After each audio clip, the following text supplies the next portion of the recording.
ভারতের প্রধানমন্ত্রী নরেন্দ্র মোদীকে গুলি করে হত্যা করা হয়েছে। নরেন্দ্র মোদীকে গুলি করে ও কুপিয়ে হত্যা করেছে দুর্বৃত্তরা। দুপুর 12:15টার দিকে এই ঘটনা। আমি তো কোনো ব্যাপারে সহজে ঘাবড়াই না। আজকে একটা জিনিস দেখে ঘাবড়িয়ে গেলাম। ঘাবড়িয়ে যাওয়ার কারণে আপনাদের সামনে জিনিসটা তুলে ধরছি। কিন্তু এই আঘাতটা এরকম ভাবে আমি ভাবতেও পারি নাই। সোশ্যাল মিডিয়ায় এই মুহূর্তে যে নিউজটা চলতেছে, নরেন্দ্র মোদীর পুরুষাঙ্গ নাকি কেটে ফেলেছে, অন্ডকোষটাকে থেতলিয়ে ফেলেছে, সেখানে মারা গিয়েছে। আসসালামু আলাইকুম সবাইকে, কেমন আছেন সবাই? আমি আশা করবো সবাই অনেক অনেক ভালো আছেন এবং সুস্থ আছেন। আপনাদের সবাইকে শুভেচ্ছা এবং স্বাগতম জানাচ্ছি আমাদের নতুন একটি ভিডিওতে। দর্শক, কিছুক্ষণ আগে নরেন্দ্র মোদী সম্পর্কে আমি একটা নিউজ দেখেছি, যেটি আপনি ভিডিওর টাইটেল এবং থাম্বনেইল দেখে ইতিমধ্যে বুঝে গিয়েছেন ভিডিওটি আসলে কোন বিষয়ে।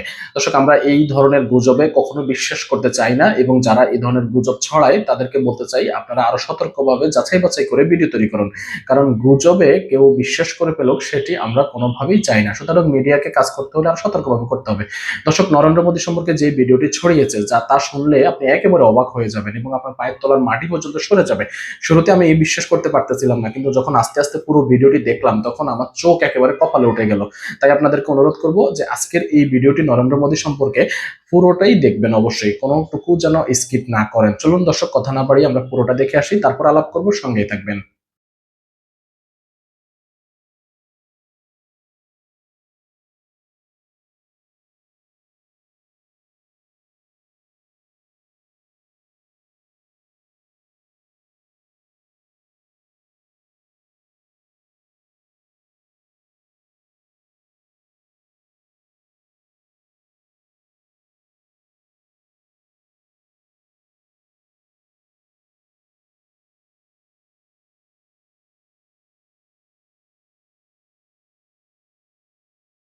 আজকে খুব গোপন একটা বিষয় আপনাদের সাথে একটু শেয়ার করব, যে বিষয়টা খুব গোপনে গোপনে ঘটে গেছে, কিন্তু আমরা এই খবরটা অনেকেই জানতে পারিনি। বাংলাদেশকে এত ফেলনা ভাবার কোনো সুযোগ নেই।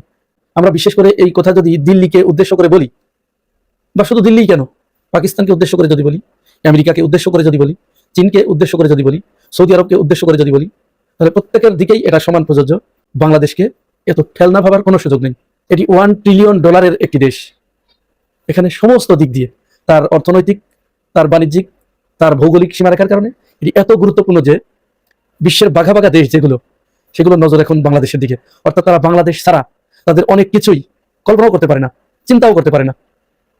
এই বিষয়টা নিয়ে অল্প দুই একটা কথা আপনাদের সাথে আজ একটু শেয়ার করবো, ভালো লাগবে আপনাদের। কারণ আমরা তো সবসময় মনে করি বাংলাদেশে মনে হয় কিছুই নেই, সবই শূন্য শূন্য। এত নিরাশ হওয়ার দরকার নেই। আর এর ভিতরেই আরো একটা চমৎকার খবর, যেটা এই যে এতগুলো কথা যে বললাম, আমাদের প্রধানমন্ত্রী জনাব তারেক রহমান, তিনি ভিতরে ভিতরে গোপনে গোপনে এমন কিছু কাজ করছেন, নীরবে, খুব নীরবে। এটি কিন্তু বাইরে থেকে বোঝা যাচ্ছে না। নীরবে নিভৃতে তিনি এমন কিছু কাজ করছেন যে কাজগুলোর কারণে দিল্লির চোখের ঘুম ছুটে গেছে। রাত্রে নরেন্দ্র মোদী ঘুমাতে পারে না, দিল্লি ঘুমাতে পারে না, তার কপালের উপরে ছোট ছোট ঘামের বিন্দু জমেছে। বিষয়টা আপনাদেরকে একটু পরিষ্কার করে বলি। অর্থাৎ শেখ হাসিনা পালিয়ে যাবার পরে প্রফেসর ডক্টর মোহাম্মদ ইউনূস বাংলাদেশের রাষ্ট্র ক্ষমতায় অধিষ্ঠিত হলেন। হওয়ার পরে তো আপনারা দেখেছেন দিল্লি কিভাবে বাংলাদেশকে নিয়ে ষড়যন্ত্রে মেতে উঠেছিল। তারা চিন্ময় কৃষ্ণ দাসকে দিয়ে একটা খেলা খেলিয়েছে। তারা অন্য একজনের বাড়িকে লিটন দাসের বাড়ি বানিয়ে অপপ্রচার চালিয়েছে। প্রায় 249টি ভুয়া মিথ্যা তথ্য তারা ছড়িয়েছে বাংলাদেশকে ফাঁদে ফেলার জন্য, বিপদে ফেলার জন্য। যখন কোনো কিছুতেই পেরে উঠলো না, তখন তারা কি করলো? এই বাংলাদেশের একেবারে নিকটবর্তী 3টা জায়গায় তাদের বেসমেন্ট তৈরি করলো। কোথায় কোথায়? দক্ষিণ দিনাজপুরে, ত্রিপুরায় এবং আসামে। আপনারা এই গল্প অনেকেই শুনেছেন, কিন্তু এর ভিতরে একটা অন্তর্নিহিত কারণ আছে। অনেক জায়গায় সেখানে বেসমেন্ট মানে বুঝছেন তো, একেবারে ক্যান্টনমেন্ট যেটাকে বলে, ওখানে তারা ওই যে রাফায়েল, যেটা ফ্রান্স থেকে কেনা, এই রাফায়েল পর্যন্ত মোতায়েন করেছে। আরো বিভিন্ন ভারী অস্ত্র শস্ত্র এখানে তারা মোতায়েন করেছে। এটা ইউনূস সরকার বুঝতে পেরে পাল্টা প্রতিরোধ হিসেবে কি করেছিল জানেন? এই লালমনিরহাট বিমানবন্দরে আমি সেখানে গিয়েছি। বিশাল এরিয়া লালমনিরহাট বিমানবন্দর, এত বড় এলাকা, এখানে যে না গেলে বুঝতে পারবে না এবং কল্পনা করা যায় না যেখানে কি কি হতে পারে। প্রফেসর ডক্টর মোহাম্মদ ইউনূস এই লালমনিরহাট বিমানবন্দর খুব দ্রুততার সাথে চালু করে দিলেন, এবং শুধু চালুই নয়, চীনকে আমন্ত্রণ জানালেন এখানে ড্রোন বানানোর জন্য, মানে ওইখানে বসে ড্রোন তৈরি হবে, বুঝতে পারছেন? ঠাকুরগাঁওয়ে সেখানে আরেকটি বিমানবন্দর চালু করলেন। এইটা কি? এর কারণ কি? এর পিছনের অন্যতম কারণ হচ্ছে ওই যে ইন্ডিয়া 3 জায়গায় যেটা বানালো, এটাকে টেক্কা দেয়া, মোকাবেলা করা। এই খবর পাওয়ার সাথে সাথে ভারতের কপালে প্রচন্ড ভাঁজ পড়ে গেল, আরো বেশি পাগল পাড়া হয়ে গেল। পরে কি করলো আপনারা সবাই জানেন এবং শুনেছেন, তারেক রহমানের সাথে চুক্তি করলো। তারেক রহমানের কাছ থেকে একটা অঙ্গীকারনামা নিয়ে তাকে বাংলাদেশে ঢুকালো। যেহেতু শেখ হাসিনাকে দিয়ে আর সম্ভব হচ্ছে না, তখন তারেক রহমানকে দিয়ে তারা এই কাজটি করালো। তারেক রহমান দেশে আসলেন, নির্বাচন হলো, তিনি প্রধানমন্ত্রী হলেন। এরপরেই কিন্তু উপর উপর যাই হোক, আমরা তারেক রহমানের প্রতি এখনো বিশ্বাস স্থাপন করতে পারি। আমি কিন্তু এই যে কথাটা বলছি, আমি প্রমাণ দিয়ে দিচ্ছি, ভুল বুঝবেন না আবার। তারেক রহমানের প্রতি আস্থার যে জায়গাটা, এটা এখনো কিন্তু শেষ হয়ে যায় নাই। এবং আমি যে কথাটি, যে তথ্যটি দিচ্ছি, এইটা শুনলে আপনাদের আস্থা বাড়বে। এটা হচ্ছে তারেক রহমান ওই চুক্তিগুলো কিন্তু বাতিল করেন নাই। দিল্লি তাকে বলেছিল যে তোমাকে এই চুক্তিগুলো বাতিল করতে হবে, তারপরে শেখ হাসিনাকে বাংলাদেশে ফেরত নিতে হবে, তাকে রাজনীতির সুযোগ দিতে হবে, ইত্যাদি ইত্যাদি আরো অনেক কথা বলেছেন। তারেক রহমান শুধু মানে খুব বুদ্ধিদীপ্ততার সাথে ঠান্ডা মাথায় দেখেছে যে এখানে মাথা গরম করলে চলবে না, সে এই জাতীয় আর কি। পরে তিনি ডিজিএফআই এর ওই যে কালপিট যেগুলো ভারত যাদেরকে দিয়ে গণহত্যা চালিয়েছিল শেখ হাসিনার মাধ্যমে, ওদেরকে গ্রেপ্তার করলেন। আন্তর্জাতিক অপরাধ ট্রাইব্যুনাল এটি একেবারে অ্যাবলিশ করে দেওয়ার কথা ছিল, তারেক রহমান করে দেন নাই। তারপর থেকেই ভারতের মুখে আমরা বারবার শুনে আসছি যে তারেক রহমান ভারতের সাথে বিশ্বাসঘাতকতা করেছে, যে চুক্তি হয়েছিল তিনি সেই চুক্তি বাস্তবায়ন করছেন না। এর ভিতরে তারেক রহমান সবচেয়ে মারাত্মক যে কাজটি করেছেন, সবচেয়ে যুগান্তকারী সিদ্ধান্ত আমি মনে করি এটা, পাকিস্তানের সাথে যে 17 যুদ্ধ বিমানের চুক্তি করে ফেলেছিলেন, ইউনুস করে গিয়েছিলেন, ভারত তাকে নিষেধ করেছিল যে এই চুক্তি বাতিল করতে হবে। তারেক রহমান এই চুক্তি তো বাতিল করেনি নাই, উল্টো আপনারা জানেন, এই খবর শুনেছেন, বাংলাদেশ থেকে কয়েক সূত্রে কয়েকটা খবর পাওয়া গেছে, কেউ বলছে 22 জন, কেউ বলছে 30 জন, এরকম পাইলটকে পাঠিয়েছে পাকিস্তানে। কি জন্য? ওই যে 17 যেটা, কিন্তু পাকিস্তানের তৈরি স্টিলথ বিমান। স্টিলথ মানে হচ্ছে রাডার ফাঁকি দিতে পারে, খুবই আধুনিক, একেবারে যুগ উপযোগী, সর্বাধুনিক যেটা। এটা ওইখান থেকে তারা চালানো শিখে চুক্তিকৃত যে বিমানগুলো সেগুলো নিয়ে আসবে। ভারতের চোখে ঘুম থাকার কথা? ঘুম থাকার কথা না, একেবারে ঘুম পুড়ে গেছে। তারেক রহমান এই কাজটি কিন্তু অত্যন্ত গোপনে নীরবে করেছেন।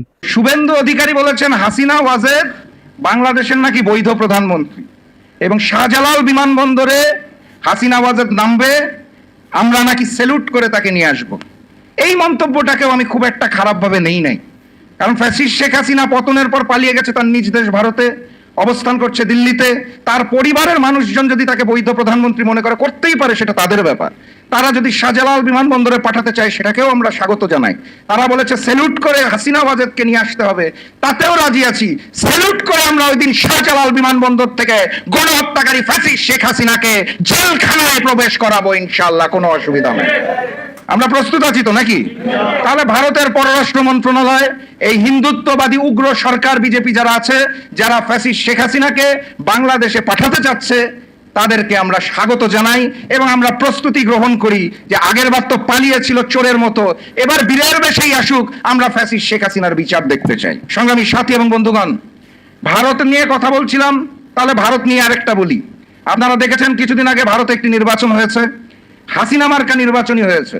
নির্বাচনের পূর্বে সকল মুসলিম ভোটারদেরকে একদম নামের লিস্ট করে, প্রশাসনকে ব্যবহার করে, আদালতকে ব্যবহার করে ভোটার তালিকা থেকে মুসলিম ভোটারদেরকে বাদ দেওয়া হয়েছে। দিয়ে এই উগ্র হিন্দুত্ববাদী সরকার সেখানে হাসিনা মার্কা নির্বাচনের মাধ্যমে জয়লাভ করেছে। এবং সেখানেই শেষ নয়, জয়লাভের পরপরই তারা ভারতের বিভিন্ন অঞ্চলে মুসলিমদের উপর হামলা করা শুরু করেছে, অত্যাচার করা শুরু করেছে, গরুর মাংসের দোকানে হামলা করছে। ওখানের একটা উদ্যান আছে, নাম ছিল সিরাজ উদ্যান, সেটা নাম বদল করে শিবাজি উদ্যান বানিয়ে দিয়েছে। ভারতের মুসলমানদের উপর যেই ধরনের আক্রমণ এবং হামলা এই হিন্দুত্ববাদী উগ্র সরকার বিজেপি করছে, আমরা আজকের এই অনুষ্ঠান থেকে তার তীব্র নিন্দা এবং প্রতিবাদ জানাই এবং স্পষ্ট ভাষায় জানিয়ে দিতে চাই, ভারতে অবস্থানরত আমাদের সকল মুসলিম ভাইদের প্রতি আমাদের সংহতি রয়েছে, প্রয়োজনে তাদেরকে আমরা সাহায্য করতেও প্রস্তুত রয়েছি। এদেশ থেকে আমার তেল আমি কোনোভাবেই কোথায় দিব না, সেভেন সিস্টারে দিব না, সেভেন সিস্টার থেকে কোনো তেল নিবও না, সেভেন সিস্টারে দিব না, সেভেন সিস্টার থেকে নিবও না। আসামে যদি তেল থেকে থাকে, সে তেল যেখানে ইচ্ছা ইন্ডিয়া বিক্রি করুক, আমরা নিব না। আমরা আমাদের একটা বক্তব্যের মধ্যে কোথাও দেখলাম না আমার লালমনিরহাটের এভিয়েশন ইন্ডাস্ট্রি চায়নাকে দ্বারা করা হোক, এই কথা সেদিন কেউ দাবি করলো। একবার বলা তিস্তাপাড়ের মানুষের জন্য তিস্তার কাজ কখন শুরু হবে সে কথা, এবং জামাত ইসলাম, আমি জামাতের কথা বলছি। শেখ হাসিনা কোনোদিন এই দেশের বৈধ প্রধানমন্ত্রী ছিল না, আজও নাই, আগামীতেও থাকবে না। আর সুবন্ধু বাবুদের যদি ওই চিন্তা হয়ে থাকে, আওয়ামী লীগের পুনর্বাসন করে এয়ারপোর্টে শেখ হাসিনাকে পাঠাবে, পাঠিয়ে দেখো এক বিন্দুর রক্ত থাকা ছাড়া এই আওয়ামী লীগের পুনর্বাসন এই দেশে হবে না। আর আওয়ামী লীগ কোনদিন ভালো খারাপ হতে পারে না। আওয়ামী লীগ খারাপ খারাপ খারাপ, আওয়ামী লীগ একটা পাপ, একটা অজম্য পাপ, মুজিববাদ এই দেশের জন্য একটা কলঙ্ক। এই কলঙ্ককে আপনি কোনোভাবেই ধারণ বাহন যে করবেন, সেও জাতির জন্য একটা কলঙ্কিত দল হয়ে যাবে এবং ইতিহাস আস্থা করে তাদেরকে নিক্ষেপ করবে। একজন জুলাই যোদ্ধা থাকলে সেও যে প্রকৃত জুলাই যোদ্ধা, সে কোনোদিন আওয়ামী লীগের পুনর্বাসন এদেশে মেনে নিতে পারে না এবং এটা মেনে নিতে দেওয়া হবে না। নাৎসিজমের কোনদিন ভালো খারাপ হতে পারে না। এই জাতি এখনো রক্ত শুকায়নি, শাপলার বিচার হয়নি, শাপলা হত্যার বিচার হয়নি, আর আপনি ভালো আওয়ামী লীগ খারাপ আওয়ামী লীগ যাচ্ছেন, এখনো বিডিআর হত্যার বিচার হয়নি। সো এই বিপ্লবীদের নামে নতুন করে বিপ্লবকে গণ অভ্যুত্থান বানানো, আওয়ামী লীগে কে পুনর্বাসন করা, এই যে ভয়াবহ রকমের একটা চক্রান্তের মধ্যে যারা বিপ্লবীরা অন্তর্ভুক্ত হয়েছেন, তারা এই দেশে কিন্তু মীর জাফর হিসাবে কি হবেন, কলঙ্কিত হবে। ইতিহাসের অন্যতম সেরা আনন্দে ভাসছে জামাত শিবির। জামাত শিবির তাদের জীবদ্দশায় এত সুন্দর দৃশ্য দেখতে পাবে তারা কল্পনাও করেনি। হ্যাঁ, জামাতের সুদিন আসবে এটা অনেক কল্পনা করেছে, যে জামাত মানে সেকেন্ড ক্লাস সিটিজেন, শিবির মানে হত্যাযোগ্য, শিবির মানে আপনি জীবনও বলতে পারবেন না যে আমি শিবির। যদি এটা বলেন তাহলে আপনাকে হয় হত্যা করা হবে, নইলে আপনি চাকরি পাবেন না, কিংবা চাকরি থাকবে না, আপনাকে অন্য পরিচয় দিয়ে চলতে হবে। এই বাস্তবতার অবসান ঘটবে এটা অনেকে প্রত্যাশা করেছে। কিন্তু কিছু কিছু বিষয়ে জামাত ক্ষমতা আসলেও হবে এটাকেও প্রত্যাশা করেনি, কিন্তু তারপরে সেটা হচ্ছে। যেমন ঢাকা বিশ্ববিদ্যালয় শিবির এভাবে শক্তিশালী হবে এবং পুরো ডাকসু শিবিরের ডাকসু হবে, ডাকসু ডিবিজিএস এজিএস থেকে শুরু করে পুরো ডাকসু শিবিরময়। জামাত ক্ষমতা আসলেও ঢাকা বিশ্ববিদ্যালয় এই অবস্থা হবে এবং জাহাঙ্গীরনগর বিশ্ববিদ্যালয় সেম হবে, এটা অনেকেই কল্পনা করেনি, বাট ইট হ্যাপেন্ড, রিয়ালিটি। যদিও আমার আলোচনার বিষয় এটা না, জামাত শিবিরের লোকের মধ্যে একটা গোপন আনন্দ বিরাজ করছে, ওই গোপন আনন্দ নিয়ে আমার এই আলোচনা। কিছু কিছু আনন্দ, কিছু কিছু ভালো লাগা, এটা কেউ প্রকাশ করে না এবং এটা প্রকাশযোগ্য নয়, কিন্তু আসলে খুব সিরিয়াস আনন্দ, মজা আর মজা, ভালো লাগে। একটা চরম মানুষের মধ্যে একটা প্রতিশোধ স্পৃহা থাকে, কিন্তু প্রতিশোধ নেওয়া ইসলামে হারাম। কিন্তু যদি ন্যাচারাল প্রতিশোধ হয়ে যায় তখন সেটা দেখলে সর্বোচ্চ লেভেলের আনন্দ লাগে। শহীদ আব্দুল মালেক প্রত্যেক জামাত শিবির মিনিমাম শিবিরের সাথী, যে এমনকি শিবিরের অগ্রসর কর্মী হলো, জামাতের অগ্রসর কর্মী হলো, তাকে শহীদ আব্দুল মালেককে স্টাডি করতে হয়। শহীদ আব্দুল মালেককে ধরা হয় জামাত ইসলামের ইতিহাসে মাওলানা মওদুদির পর সবচাইতে বড় মেধাবী। মনে করা হয় যদি শহীদ আব্দুল মালেক বেঁচে থাকতেন তিনি হতেন জামাত ইসলামী আমির এবং মাওলানা মওদুদির মতো একজন জগৎ বিখ্যাত তাত্ত্বিক। শহীদ আব্দুল মালেককে মনে করা হয় তিনি ফটোগ্রাফিক মেমোরি ছিলেন এবং জামাত ইসলামের ইতিহাসে সবচেয়ে ভালো বক্তা ছিলেন, উপস্থিত বুদ্ধি, মেধা সব দিক থেকে। কিন্তু এই জন্য এই শহীদ আব্দুল মালেককে জামাতের সবাইকে স্টাডি করতে হয়, তার নাম মুখস্থ করতে হয়, তার কবর কোথায়, তার জীবনী সম্পর্কে পড়তে হয়। জামাত শিবিরের অনেক স্থাপনা শহীদ আব্দুল মালেকের নামে করা হয়েছে। লিজেন্ড জামাতের ইতিহাসে মাওলানা মওদুদির পর যদি আর 2-1 জনকে মূল্যায়ন করেন, শহীদ আব্দুল মালেক একজন। যদিও শহীদ আব্দুল মালেক জামাত ইসলামী করতে পারেননি, তিনি ছাত্রসংঘ করা অবস্থায় তাকে শহীদ হতে হয়েছে, বাট জামাত ওন হিম। ছাত্রসংঘ, জামাত এগুলো তো একই কথা, শিবির এগুলো তো একই কথা। আপনি রাজনৈতিকভাবে সাংগঠনিক কাঠামোগত দিক থেকে লেজুর ভিত্তিক না, আলাদা, বাট এদের লক্ষ্য উদ্দেশ্য সম্পূর্ণ এক, ইডিওলজিক্যাল সিমিলারিটিস 100% এক। তো সেই জায়গায় শহীদ আব্দুল মালেক জামাত, শহীদ আব্দুল মালেক শিবির, ছাত্রসংঘ, এটা তারা প্রকাশ্যে অন করে। ঢাকা বিশ্ববিদ্যালয়ের সাবেক মেধাবী এই শিক্ষার্থী শহীদ আব্দুল মালেক বগুড়ার কৃতি সন্তান এবং তার এসএসসি এইচএসসি রেজাল্ট ছিল একদম বোর্ডে স্টান করা, প্রথম দিকের প্রথম সারি মেধাবী সন্তান। এরকম মেধাবী কেউ জামাত ইসলামী তৌহিদে আসেন। এই শহীদ আব্দুল মালেককে হত্যা করেছে, নৃশংসভাবে হত্যা করেছে তোফায়েল আহমেদরা, আওয়ামী লীগের তোফায়েল আহমেদ, ডাকসুর সাবেক ভিপি তোফায়েল আহমেদ। তোফায়েল আহমেদ তার অনেক অবদান বাংলাদেশের গণতান্ত্রিক নানান আন্দোলনে ছিল। 69 গণঅভ্যুত্থানের অন্যতম নায়ক তিনি, 1971 সালে মুক্তিযুদ্ধের অন্যতম নায়ক তিনি, স্বাধীন বাংলাদেশেও তার অনেক অবদান আছে, এটা অস্বীকার করার কোনো সুযোগ নেই বা এটা এখানে আলোচ্য বিষয় না। কিন্তু সব সত্যের বড় সত্য হচ্ছে শহীদ আব্দুল মালেকের খুনি হচ্ছে এই তোফায়েল আহমেদ।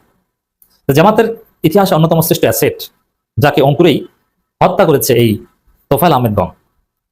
শহীদ আব্দুল মালেক হত্যা মামলার প্রথম দিকের আসামি এই তোফায়েল আহমেদ, এবং বলা হয়ে থাকে বা অনেক সাক্ষী সাক্ষ্য দিয়েছেন যে যারা একদম সরাসরি হত্যাকাণ্ডে অংশগ্রহণ করেছেন, সরাসরি আঘাত করেছেন, Tofail Ahmed was one of them. সেই তোফায়েল আহমেদ বাংলাদেশের একজন লিজেন্ড, অথচ জামাত শিবিরের হৃদয়ের স্পন্দনকে হত্যাকারী। জামাত শিবির কোনোদিন চিন্তা করেনি যে এই তোফায়েল আহমেদের কোনো করুণ পরিণতি আমরা দেখতে পাবো। হ্যাঁ ঠিক আছে, আওয়ামী লীগ ক্ষমতা নাই, বিরোধী দল, কিন্তু তোফায়েল আহমেদ বিরোধী দলে থাকা অবস্থায় যদি মারা যায় বাংলাদেশে বিরল সম্মাননা পাবেন, বীর মুক্তিযোদ্ধা, সরকারি দল, বিরোধী দল, রাষ্ট্রপতি সবাই তার প্রতি সম্মান জানাবে এবং সবাই মিলে তার প্রশংসা করবে, এটা প্রত্যাশিত ছিল। আওয়ামী লীগ ক্ষমতায় থাকুক বা না থাকুক, তোফায়েল আহমেদ এভাবে রেসপেক্ট পাবে। জামাত শিবিরের লোকজন এটা ধরে নিয়েছে এবং সে অবদান তার আছে। কিন্তু ইতিহাস অনেক নিষ্ঠুর। এই খুনিকে, বাংলাদেশের একজন আল্লাহর ওলিকে যিনি হত্যা করেছেন, বাংলাদেশের ইতিহাসে অন্যতম শ্রেষ্ঠ একজন মেধাবী সন্তানকে হত্যা করেছে, শুধু জামাত শিবির নয়, পুরো বাংলাদেশি জাতি যার মধ্যে উপকৃত হতো তিনি বেঁচে থাকলে, সেই শহীদ আব্দুল মালেকের হত্যাকারী আজকে যে করুণ দৃশ্য, এটা দেখে জামাত শিবিরের লোকজনের মনের মধ্যে পুলকিত হচ্ছে, তারা আনন্দে ভাসছে, কিন্তু আনন্দ প্রকাশযোগ্য নয়, প্রকাশ হচ্ছে। যারা সত্যিকার অর্থে জামাতের রাজনীতি ধারণ করেন, শিবিরের রাজনীতি ধারণ করেন, তারা যখন তোফায়েল আহমেদের ছবিটা দেখেন তাদের মন আনন্দে ভরে যায় যে এই তোফায়েল আহমেদ, এই তোফাইল্লা শহীদ আব্দুল মালেককে হত্যা করেছে, আজকে তোফায়েলের কি অবস্থা, কঙ্কাল সার, কি অসহায়, কাউকে চেনে না এবং কোনো সম্মান নাই। সবচেয়ে বড় বিষয় হচ্ছে কোনো সম্মান নেই এবং তার নামের পেছনে পালাতক তোফায়েল কোন রকম বেঁচে আছেন এবং এই অবস্থায় তার বিরুদ্ধে বিচার শুরু হয়েছে। দুর্নীতি মামলায় তোফায়েল আহমেদের বিরুদ্ধে বিচার শুরু হয়েছে এবং তিনি এক প্রকার অ্যারেস্ট এবং তার ছবি নিয়ে যেভাবে ট্রল হচ্ছে, মানুষ যেভাবে বলছে, ইস, দেখ তোফায়েল আহমেদ এখন শিক্ষা পা। এবং তোফায়েল আহমেদ যখন মারা যাবেন দেখবেন যে তার নিজ কিছু অনুসারী লেসপেন্সার বাদে কেউ তার জানা যায়নি। গুরুত্বপূর্ণ কোনো ব্যক্তি তোফায়েল আহমেদের জানা যাবে না। রাষ্ট্রের কোনো কর্তা ব্যক্তি তাকে আলাদা কোনো সম্মান দেখাবে না। এমনকি পার্লামেন্টে আলাদা কোনো শোক প্রস্তাব উত্থাপন হবে না। জাতীয় সংসদের কোনো প্লাজায় গুরুত্বপূর্ণ কোনো জায়গায় তোফায়েল আহমেদের জানাজা হবে না। সেই ভোলার কোনো জায়গায় বা আজিমপুরের কোনো চিপায় তারা জানাজা হতে পারে। এই যে লাঞ্ছনা তার জন্য অপেক্ষা করছে, বা এখন যে লাঞ্ছনাকর অবস্থা আছেন পলাতক তোফায়েল আহমেদ, ভাগ্য ভালো যে বিএনপি সরকার এখনো ফেসিস্ট হতে পারেনি। তাহলে এই তোফায়েল আহমেদকে এই অসুস্থ অবস্থায় তার যে হসপিটালের বেড, ওই বেডের সাথে তার হাতকে দড়ি দিয়ে বেঁধে তারপর চিকিৎসা করত, যেভাবে আওয়ামী লীগ জামাত নেতাদের এই নির্যাতন করত। প্রিয় দর্শক, নিশ্চয়ই দেখেছেন। কি মনে হয়েছে আপনার কাছে আমাদের কমেন্টস বক্সে অবশ্যই লিখে জানাবেন। আমাদের আজকের এই ভিডিও আপনাদের কাছে ভালো লাগলে ভিডিওতে একটি লাইক দিবেন এবং এরকম নতুন নতুন ভাইরাল ভিডিওগুলো পেতে আমাদের চ্যানেলটি সাবস্ক্রাইব করুন এবং পাশে থাকা বেল আইকনটি বাজিয়ে রাখুন। তাহলে লেটেস্ট আপডেট ভিডিওগুলো সবার আগে আপনার কাছে পৌঁছে যাবে। দর্শক, আমাদের ভিডিওগুলো যদি আপনি প্রতিদিন দেখতে চান বা পছন্দ করেন, অবশ্যই আমাদের চ্যানেলের সঙ্গে যুক্ত থাকবেন এবং সাবস্ক্রাইব করবেন। ধন্যবাদ সবাইকে এতক্ষণ আমাদের সঙ্গে যুক্ত থাকার জন্য। সকলে ভালো থাকবেন এবং সুস্থ থাকবেন। ইনশাআল্লাহ পরবর্তী ভিডিওতে আপনাদের সঙ্গে আবারও দেখা হবে। সেই পর্যন্ত আপনাদের সকলের সর্বাঙ্গীন মঙ্গল কামনা করছি এবং বিদায় নিচ্ছি। আসসালামু আলাইকুম, আল্লাহ হাফেজ।